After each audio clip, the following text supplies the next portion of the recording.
Hello guys, myself MD Alam and you are watching my YouTube channel English by MD Alam sir.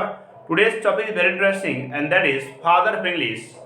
आज हम लोग इस topic में father of English के बारे में जानेंगे जो कि एक बहुत ही कॉमन क्वेश्चन है और इसमें बहुत सारे कन्फ्यूजन्स भी होते हैं क्योंकि बुक में इसके कई अलग अलग आंसर दिए हुए हैं। अब इसमें जो है स्टूडेंट कन्फ्यूज कर जाते हैं कौन सा सही है। बुक में 3 आंसर इसका मिलता है, एंग्लो सैक्सन, जेफरी चौसर और विलियम शेक्सपियर। और इसमें कन्फ्यूजन होता है कौन सा सही है फिर क्यों सही है, कौन सही आंसर होगा, क्योंकि ये क्वेश्चन ऑब्जेक्टिव में आता है और ऑब्जेक्टिव में 4 ऑप्शन होते हैं, 4 में से कोई एक ही सही हो सकता है। तो इस तरह से फादर ऑफ इंग्लिश से संबंधित जो भी क्वेश्चंस जो भी डाउट इसको हम क्लियर करेंगे इस वीडियो में, तो बना रहेंगे मेरे साथ इस चैनल में। शुरू करते हैं। पहला answer Anglo Saxon. Anglo Saxon English के फादर माने जाते हैं क्योंकि एंग्लो सैक्सन ही इंग्लिश का शुरुआत किया। एंग्लो सैक्सन 449 में इंग्लैंड पर अटैक किए और जीत गए। इस तरह से उनको बोलने में प्रॉब्लम हो रही थी इंग्लैंड वालों से, तो एक सिंगल लैंग्वेज का विकास किया गया और फाइनली 1000 में इंग्लिश का विकास हुआ, उसका नाम इंग्लिश दिया गया।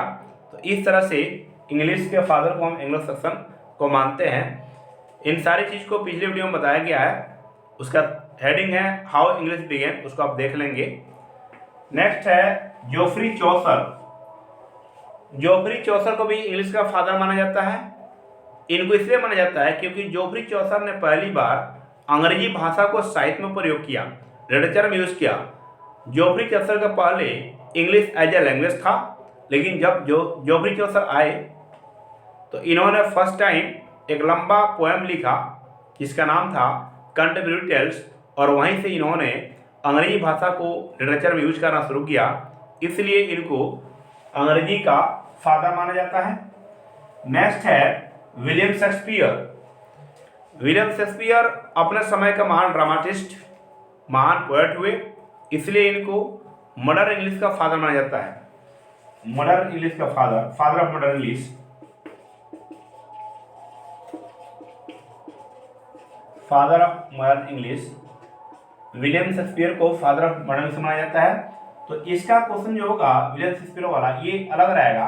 इसका क्वेश्चन हो सकता है कि who was the father of modern English, तो इसका आंसर होगा विलियम शेक्सपियर, यानी मॉडर्न लगा रहेगा।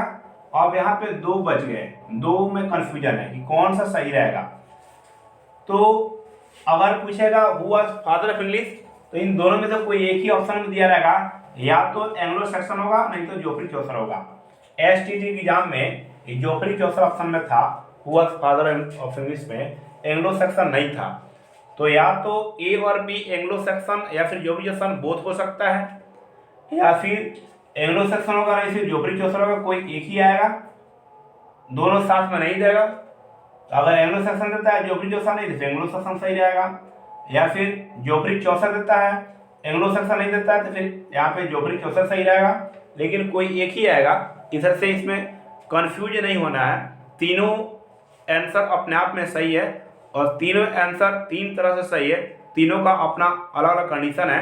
फिर से एक बार रिपीट करते हैं, विलियम शेक्सपियर का जो भी क्वेश्चन होगा वो मॉडर्न इंग्लिश से रिलेटेड होगा।